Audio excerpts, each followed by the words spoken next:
नमस्कार, जोहार। मैं हूं आपके साथ लक्ष्मी। आप देख रहे हैं न्यूज 18 बिहार झारखंड पर। झारखंड की खबरें। बड़ी खबर हजारीबाग से, जहां सदर थाना क्षेत्र के मीठा तालाब परिसर में देखिए देर रात असामाजिक तत्वों ने एक मंदिर में बजरंग बली की प्रतिमा खंडित कर दी। अब इस घटना के बाद क्षेत्र में तनाव का माहौल है। स्थानीय लोगों में इस घटना को लेकर भारी आक्रोश देखा जा रहा है। इसके पहले भी 4 बार इसी मंदिर की प्रतिमा को खंडित किया गया था। घटना की जानकारी मिलते ही बड़ी संख्या में स्थानीय लोग मंदिर परिसर में जुट गए और विरोध जताने लगे। मामले की गंभीरता को देखते हुए सदर थाना पुलिस मौके पर पहुंची लोगों से पूछताछ करने में अब जुटी है। डेली पूजा करने मंडे को तो यहाँ पे शिव चर्चा भी होती है, लेकिन अभी हम आए दर्शन करने के लिए, देखे कि मूर्ति तो खंडित है। ये तो नहीं होना चाहिए, ऐसे बताइए, तो गलत बात है ना। तो लोहा का बाड़ से पूरा बांधा हुआ था, पूरा उसको कबाड़ दिया गया है, मूर्ति को तोड़ा गया है। क्या चाहते हैं आप लोग आगे? वो यही प्रशासन से निष्पक्ष जांच चाहते हैं, और क्या कि जांच हो कि किसका काम है। इसको लेकर के हम प्रशासन को जो है आवेदन दे करके, और जो भी दोषी हैं उन पर कड़ी कार्रवाई करने का हम लोग मांग करेंगे। अगर नहीं मानेंगे और अगर दोषियों पर कार्रवाई नहीं होता है तो जो पुराना परंपरा है यहाँ से मिट्टी ले जाने का, वो परंपरा को हम लोग ख़त्म करेंगे।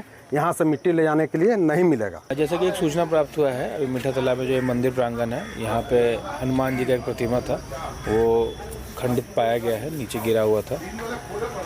और इसके आगे इस क्रम में अभी जांच बिठा दी गई है। हम लोग जांच पड़ताल कर रहे हैं कि किन्होंने यह सब कोई घटना को अंजाम दिया। बड़ी खबर देवघर से, जहां बाबा मंदिर के परिसर से अतिक्रमण हटाया गया। सावन मेला में श्रद्धालुओं को कोई असुविधा न हो, इसको देखते हुए 3 दिन पहले से ही सभी दुकानदारों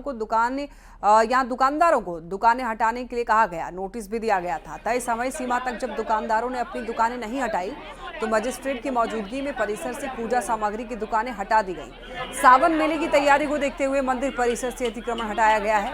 11 जुलाई से विश्व प्रसिद्ध सावन मेला शुरू होने जा रहा है और उससे पहले की तैयारियों की ये तस्वीर आप देख सकते हैं। सभी काउंटर जो भी संचालक हैं उनको निर्देश दिया गया था हटाने का, नहीं हटाए। 3 दिनों का उनको था समय और 3 दिन समय बीत गया है। उसके बाद अब हटाने की कार्रवाई की जाएगी। नहीं हटाएंगे तो जो वरिष्ठ पदाधिकारी का आदेश होगा उस हिसाब से विधि सम्मत कार्रवाई की। और अब बात करते हैं हाथियों के आतंक की। गढ़वा जिले में 3 दिन में हाथियों ने 3 लोगों की जान ले ली। आज झुंड से बिछड़े एक हाथी ने रंका के नगारी गांव में जमकर उत्पात मचाया है। हाथी ने एक घर को ध्वस्त कर दिया, जिसमें घर में सो रहे एक शख्स की मौत हो गई। हाथियों के बढ़ते हुए हमले पर रोक नहीं लगने से गांव वाले गुस्से में। अब इनका कहना है कि वन विभाग इस दिशा में कुछ नहीं कर रहा है। बीजेपी विधायक का कहना है कि जंगलों की कटाई से हाथियों के हमले बढ़े हैं। तो वहीं पलामू सांसद ने भरोसा दिलाया है कि इस मामले को संसद में उठाएंगे।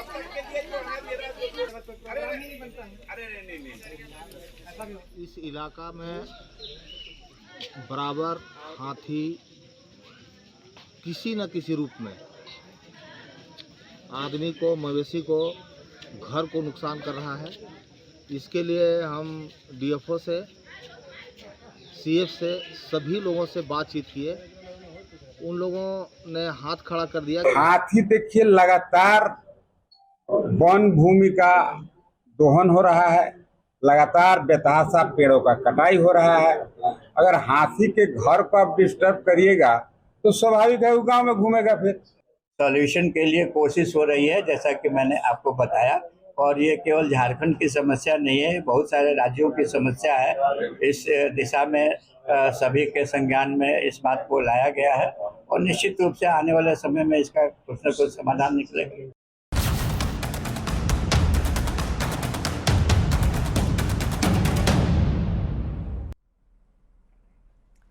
लंबे इंतजार के बाद रांची वासियों को कल रातू रोड एलिवेटेड कॉरिडोर की सौगात मिलने जा रही है। केंद्रीय सड़क परिवहन मंत्री नितिन गडकरी जो हैं इसका उद्घाटन करने वाले हैं। और इस एलिवेटेड कॉरिडोर के बन जाने से रांची के रातू रोड में जाम की समस्या का समाधान हो जाएगा। आज जहां जाम लग रहा है वहां कल रफ्तार के साथ दौड़ती हुई गाड़ियां दिखेंगी। संवाददाता संजय कुमार सिन्हा की इस रिपोर्ट को देखिए। के रातू रोड फ्लाईओवर का लोकार्पण कल होने जा रहा है, लेकिन बता दें कि सालों से, दशकों से रातू रोड में लग रहे जाम की आज आखिरी तारीख है। ये भी बता दें कि फ्लाईओवर के इंतजार में सालों से, दशकों से जो चेहरे पर झुर्रियां पड़ चुकी हैं, नजरों की बेसब्री के इंतजार की आज आखिरी तारीख है। और आपको ये भी बता दें कि यहाँ जो सुस्त है, रफ्तार जो सुस्त हो जाती है, जाम से जो लोग गुजरते हैं, घर में बच्चे अपने पापा का इंतजार करते हैं, उस इंतजार की भी आज आखिरी तारीख है। हमारे सारे एम्प्लॉय जितना है युद्ध स्तर पे काम चल रहा है, दिन रात हम लोग काम कर रहे हैं। कल की तैयारी हो रहा है, नितिन गडकरी जी जो आने वाले हैं उनके लिए फुल तैयारी हो रहा है। सब कुछ अपडेट हो जाएगा? जी जी, आज समझिए 2 बजे से लेकर 3 बजे तक हम लोग सब क्लियर कर देंगे। तो समझ जाइए कि जाम के खत्म होने की आज आखिरी तारीख है। हर दिन टीवी चैनलों पर, समाचार पत्रों में जो जाम की खबरें आप रातू रोड को लेकर देखते हैं, उसकी भी आज आखिरी तारीख है। और न्यूज़ 18 ने सामाजिक सरोकार दिखाते हुए, खबरों को समझाते हुए कि रातू रोड में आखिर लोगों को इतना वक्त क्यों लगता है, जाम में गाड़ियां क्यों फंसती है, लोग परेशान क्यों होते हैं, कुल मिलाकर इन खबरों को दिखाने की भी आज जाम को लेकर आखिरी तारीख है। कैमरामैन संजीव तिवारी के साथ Sanjay Kumar Sinha, news 18 Ranchi. Road elevated flyover का कल उद्घाटन होने वाला है, लेकिन इसके नाम को लेकर जारी सियासत थमने का नाम नहीं ले रही है। बीजेपी का ये कहना है कि जेएमएम को सोरेन परिवार के अलावा कुछ नहीं दिखता। महापुरुषों के नाम पर फ्लाईओवर का अगर नाम रखा जाए तो विपक्ष को क्या दिक्कत है? कुछ लोग इस पर राजनीति कर रहे हैं। उनका कहना है कि राज्य से बाहर के महापुरुषों के नाम पे होगा तो उलगुलान होगा। तो ऐसे लोगों से हम सवाल पूछना चाहते हैं, क्या सुभाष चंद्र बोस झारखंड से बाहर के हैं? वो देश के सपूत नहीं है क्या? वो भगत सिंह देश के सपूत नहीं है क्या? डॉक्टर श्यामा प्रसाद मुखर्जी देश के सपूत नहीं है क्या? कि कई ऐसे चंद्रशेखर देश के सपूत नहीं है क्या? दीनदयाल उपाध्याय देश के सपूत नहीं है क्या? इनको सिर्फ इतना लगता है कि एक ही परिवार का देश में योगदान है और प्रदेश में देश में गांधी परिवार का योगदान है और राज्य में सोरेन परिवार का। उनके नाम पे संस्थान का नाम हो, उनके नामों पे फ्लाईओवर का नाम हो, रोड का नामकरण हो, वहां विरोध नहीं होता है। जब किसी महापुरुष के नाम पे होगा तो ऐसे ऐसे लोग आकर राजनीति करने का काम करते हैं। इससे कोई फर्क पड़ने वाला नहीं है। लंबे इंतजार के बाद रांची वासियों को कल रातू रोड एलिवेटेड कॉरिडोर की सौगात मिलने जा रही है। केंद्रीय सड़क परिवहन मंत्री नितिन गडकरी इसका उद्घाटन करने वाले हैं और इस एलिवेटेड कॉरिडोर के बन जाने से रांची के रातू रोड में जाम की समस्या जो है उसका समाधान हो जाएगा। तो आज जहां जाम लग रहा है वहां कल रफ्तार के साथ गाड़ियां दौड़ती हुई दिखाई देगी। तो आपको बताते चले, फ्लाईओवर की सौगात जो है बहुत जल्द यहां पर लोगों को मिलने जा रही है और इसको लेकर काफी ज्यादा उत्साह भी है और कल नितिन गडकरी इसका उद्घाटन करने वाले हैं। रातू रोड फ्लाईओवर के नामांकन को लेकर सियासत जारी है। रांची जिला के सरवानी वैश्य सभा के प्रतिनिधिमंडल ने राज्यपाल से मुलाकात की और उनके झारखंड रत्न डॉक्टर बीपी केसरी के नाम पर रातू रोड एलिवेटेड कॉरिडोर का नाम रखने की मांग की है। इनका ये कहना है कि डॉक्टर बीपी केसरी झारखंड आंदोलन के अगुवा रही हैं, लिहाजा फ्लाईओवर का नामांकन उन्हीं के नाम पर होना चाहिए। मुहिम से मिलने के लिए गए थे और उसमें हम लोगों ने मांग पत्र अपने रखी कि हम लोग जो रातू रोड में एलिवेटेड कॉरिडोर जो बन रहा है उसका उद्घाटन होने वाला है, उसी का नाम डॉक्टर बीपी केसरी जी के नाम पर रखा जाए। इसलिए कि बीपी केसरी जी झारखंड के अगुवा रहे हैं, झारखंड आंदोलन में उनका बहुत बड़ा हाथ रहा है। यहाँ नागपुरी भाषा के भी बहुत बड़े विद्वान थे और यहाँ रांची यूनिवर्सिटी में वो कैडर डिपार्टमेंट भी रह चुके थे। उन्होंने 37 से ज़्यादा पुस्तकें भी लिखी हैं जो झारखंड के विकास के लिए काफ़ी बड़ा अग्रणी भूमिका निभा रही है। इसलिए हम लोगों ने उनके नाम पर इस एलिवेटेड कॉरिडोर का नाम रखने के लिए प्रस्ताव दिया था। जमशेदपुर में छात्रों ने शिक्षा विभाग के कार्यालय में ताला जड़ दिया। अब देखिए, छात्र डिग्री कॉलेज में इंटर की पढ़ाई करने और दूसरे कॉलेज में शिफ्ट करने का विरोध कर रहे हैं। अब इनका ये कहना है कि जब तक सरकार छात्रों के हित में फैसला नहीं लेगी तब तक इनका उग्र आंदोलन जारी रहेगा। इंटरमीडिएट छात्र संघर्ष समिति के बैनर के तहत जिला शिक्षा के प्राधिकारी के कार्यालय पे हम लोगों को तालाबंदी किया है। क्योंकि तमाम मीडिया के माध्यम से आप देख रहे होंगे कि पूरे झारखंड में जो इंटरमीडिएट का जो समस्या है वो कहीं ना कहीं बहुत बड़े रूप में उभर कर सामने आ रहा है।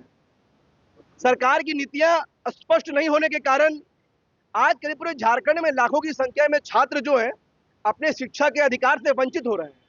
पूरे झारखंड में शिक्षा विभाग को लेकर लगातार जो इंटर के छात्र छात्राएं हैं वो अपना पढ़ाई शुरू करवाने की मांग को लेकर पूरे झारखंड में आंदोलन कर रहे हैं। वहीं जमशेदपुर शहर में तस्वीर आप देख सकते हैं कि सैकड़ों की संख्या में जो इंटर के छात्र छात्राएं हैं वो अपना अब आंदोलन जो है वो अब उग्र करते जा रहे हैं, क्योंकि लगातार शिक्षा मंत्री से लेकर जिले के उपायुक्त को लगातार इन लोगों ने मांग पत्र सौंपा और मांग पत्र अभी तक इन लोगों की मांगे पूरी नहीं हुई, जिसके बाद वो जमशेदपुर के शिक्षा विभाग कार्यालय का देखिए पूरी तरह से ताला जड़ दिया है और अधिकारियों को पूरी तरह से बंधक बना लिया गया है। घंटों से जो है शिक्षा विभाग के अधिकारी इसमें फंसे हुए हैं और बाहर जो है ताला बंद करके गेट पे सैकड़ों की छात्राएं जो है वो अपना आंदोलन कर रही है। साफ कहना है कि जो केंद्र और राज्य सरकार के बीच जो शिक्षा को लेकर जो इंटर की परीक्षा जो क्लासेस होने चाहिए उसको कहीं ना कहीं राजनीति हो रही है और उस राजनीति को छोड़कर बच्चों का भविष्य को ध्यान देखा जाए। और छात्रों ने साफ तौर पर अब चेतावनी देते हुए कहा है कि अगर जल्द से जल्द हमारी पढ़ाई शुरू नहीं होगी तो अब उग्र आंदोलन करेंगे और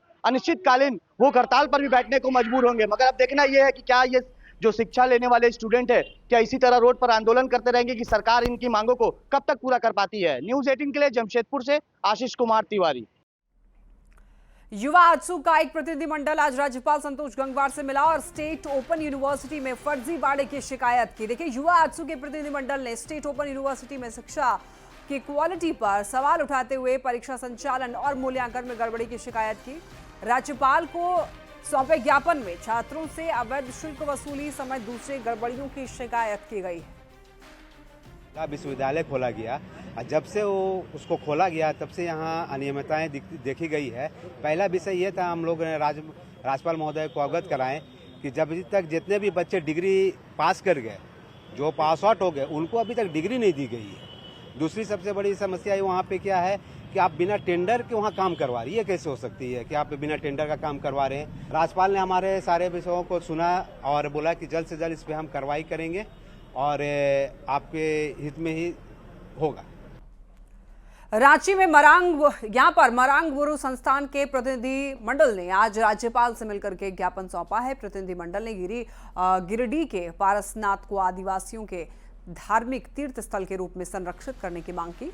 आदिवासी समाज के लोगों की अगर माने तो पारसनाथ में शुरू से ही आदिवासी समाज के लोग अपने रीति रिवाज और परंपरा के अनुसार यहाँ पर मुर्गे की बलि देते रहे हैं, लेकिन अब जैन समाज के रूप में पारसनाथ को संरक्षित करने के फैसले के बाद वहां पर बलि और शराब की बिक्री की मनाही कर दी गई है।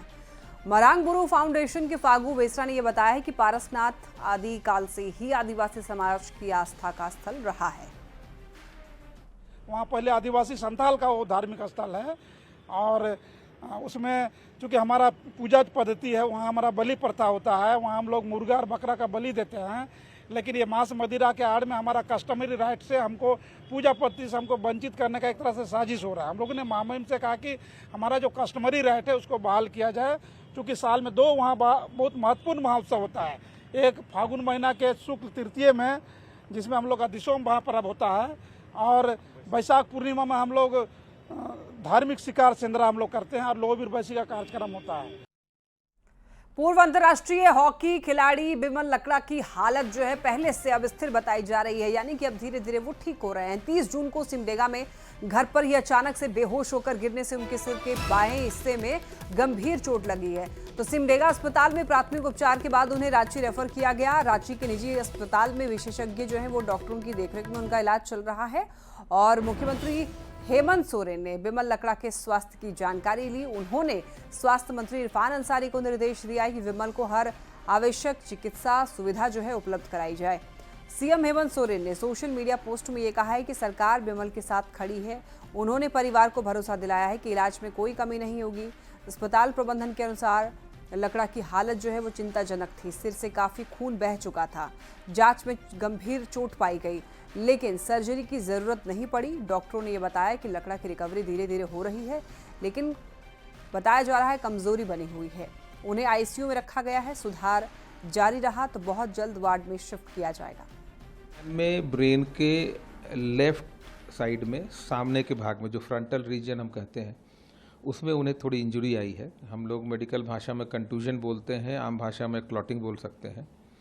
और उसके बाद हम लोगों ने उन्हें आईसीयू में एडमिट किया है। जो भी नीडफुल ट्रीटमेंट है ब्रेन की सूजन के लिए और एंटी एपिलेप्टिक्स हम लोगों ने सब स्टार्ट किया है।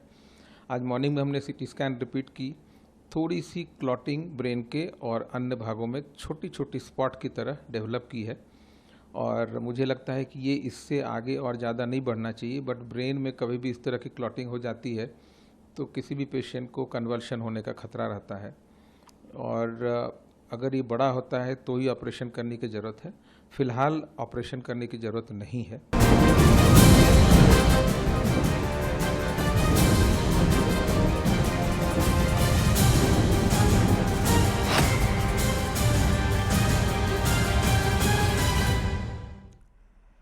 चाईबासा से बड़ी खबर, 17 गांव के लोगों को अलर्ट किया गया है। कनपुरा डैम से ओडिशा पानी छोड़ सकता है और वैतरणी नदी में इससे बाढ़ आ सकती है। जगन्नाथपुर सीओ ने 17 गांव को अलर्ट किया है। मुखिया मानकी मुंडाओं को पत्र लिखा गया है। गांव वालों को नदी से दूर रहने की अपील की गई है और आज 2 स्कूलों को बंद कर दिया गया है। तो कनपुरा डैम से ओडिशा जो है पानी छोड़ सकता है और इसकी वजह से वैतरणी नदी में बाढ़ आने की भी संभावना है और इसी के लिहाज से सभी लोगों को अलर्ट पर रहने के लिए कहा गया है। जगन्नाथपुर सीओ ने अलर्ट जारी कर दिया है। गांव वालों को नदी से दूर रहने की अपील की गई है और आज 2 स्कूलों को बंद कर दिया गया है।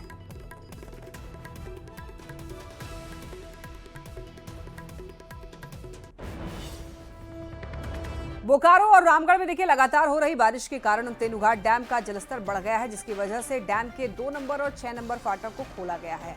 अभी दामोदर नदी में हर घंटे आपको बता दें 1.77 लाख क्यूसेक पानी का प्रवाह हो रहा है। बीते 24 घंटे की बात करें तो 51.6 मिलीमीटर बारिश हुई है।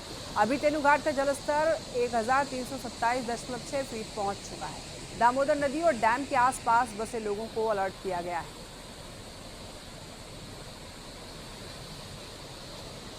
जो वर्तमान आरएल है 1327.6 होता। हम लोगों का रिजर्वायर का फुल लेवल 1328 था, जिसको देखते हुए आगे विगत जो बारिश का मौसम को देखते हुए हम लोगों ने 4 नंबर और 5 नंबर फाटक को 2-2 इंच खोला है, जिससे कि 177 क्यूसेक पानी अभी प्रेजेंट में जा रही है। वाटर लेवल बढ़ने के बाद पतरातू डैम के 2 फाटकों को खोल दिया गया। 2-2 इंच पानी रिलीज किया जा रहा है। देख सकते हैं पतरातू डैम के विहंगम दृश्य को। यहाँ पर बताया गया कि 1327.6 आरएल फीट पानी पहुँचने के कारण जो है 2 फाटकों को खोला गया है और यहाँ पर अलर्ट कर दिया गया। पुलिस जो है यहाँ पर लोगों को नदी किनारे जाने से मना कर रही है। 2 फाटक खुला है तो जितने किनारे नदी के किनारे गांव है या मछली पालने वाले लोग हैं या मवेशी लोग हैं, सबको अलाउंस करके किनारे हटा दिया गया है। अभी हम लोग सतर्कता बरत रहे हैं, कोई इसके किनारे न जाए। काफ़ी मनोरम दृश्य है लेकिन खतरा भी है। ऐसे में प्रशासन यहाँ पर लगातार जो है निगरानी कर रही है और लोगों को माइकिंग के जरिए अलर्ट कर रही है। जावेद खान, न्यूज़ 18 रामगढ़। और अब बात करेंगे एक ऐसे गांव की जहां पर आज तक विकास नहीं पहुंचा है। गुमला जिले के बिशुनपुर प्रखंड का गम्हारपाट गांव पहाड़ों और जंगलों के बीच बसा हुआ है। इस गांव में जाने के लिए ना सड़क है, ना गांव में पानी है और बिजली की कोई व्यवस्था नहीं है। तो गांव वालों का यह कहना है कि बीमार पड़ने पर मरीज को वो खाट पर लाद कर अस्पताल ले जाते हैं। इस गांव में आदिम जनजाति, ब्रिजिया और नेगेशिया समुदाय के लोग रहते हैं। रोड बहुत कठिन है, आवे जाए ले बहुत दिक्कत है और पानी तो खैर हुए है एकदम। पानी वही दिन बहुत पिए ले बहुत दिक्कत है। पानी का भी समस्या है। पानी का समस्या है, बहुत गलत हो गया। गाँव तो बहुत ही अच्छा लगा देखने पर, लेकिन जब हम देखते हैं यहाँ पे पहुँचने का जो रास्ता है, जो सड़क है, वो आज भी लगता है कि ये काफ़ी प्राचीन समय पे चल रहा है। हमें लगता है कि यहाँ से राम जी गए होंगे तब का इस पथ है जो आज तक वैसा ही है। यहाँ जब मैंने ग्रामीणों से बात किया तो उनको देख के लगा कि वो आज भी आज़ादी के समय में जी रहे हैं। उनके पास ना बिजली है, ना पानी है, ना शिक्षा है, ना किसी भी प्रकार का मूलभूत सुविधा नहीं होता है। केंद्र सरकार के द्वारा लगातार प्रधानमंत्री जनमन योजना के तहत गाँवों को सड़कों से जोड़ा जा रहा है, पक्की सड़क बनाई जा रही है। लेकिन गुमला में हम जब पहुँचते हैं गाँव में तो यहाँ पे आपको कई ऐसे गाँव हैं जहाँ पे सड़क का नामो निशान नहीं दिखाई देगा। इस वक्त मौजूद हैं हम अति सुदूरवर्ती गांव है, गम्हारपाट जाने वाला यह रास्ता है। आप देख सकते हैं पूरा ये जो घाटी है, आपको सिर्फ यहाँ पे बड़े बड़े बोल्डर पत्थर जो आपको सिर्फ दिखाई देंगे। इस गांव के लिए जाने के लिए यहाँ से लेके आपको 3 किलोमीटर तक जो रास्ता है वो बोल्डर युक्त रास्ता है, बड़े बड़े पत्थर हैं। ऐसा ही होकर यहाँ पे जो ग्रामीण रहते हैं यहाँ पे PUGT समुदाय के ग्रामीण रहते हैं, जो आदिम जनजाति में आते हैं, और सरकार के द्वारा में कई उनको सुविधाएं दी जाती है। लेकिन जब हम इस गांव में पहुंचे हैं तो सुविधाओं के नाम पर आप देख सकते हैं सिर्फ यहाँ पे बड़ा बड़ा बोल्डर ही आपको नज़र आएगा और कुछ सुविधा नहीं है। लोगों को काफ़ी कठिनाई होती है। और आपको बता दें कि बात करें तो हम जहाँ तक लोगों को समस्या होती है, जो बीमार जब लोग पड़ जाते हैं यहाँ पे गाँव के लोग, तो उनको 3 किलोमीटर तक ढो के लाया जाता है, खाट में या गिड़वा के माध्यम से ढोते हैं। अगर इस दौरान वो बच पाया तो ठीक है, नहीं तो भगवान ही मालिक है। ग्रामीण बताते हैं कि कई बार उनकी मौत भी हो जाती है।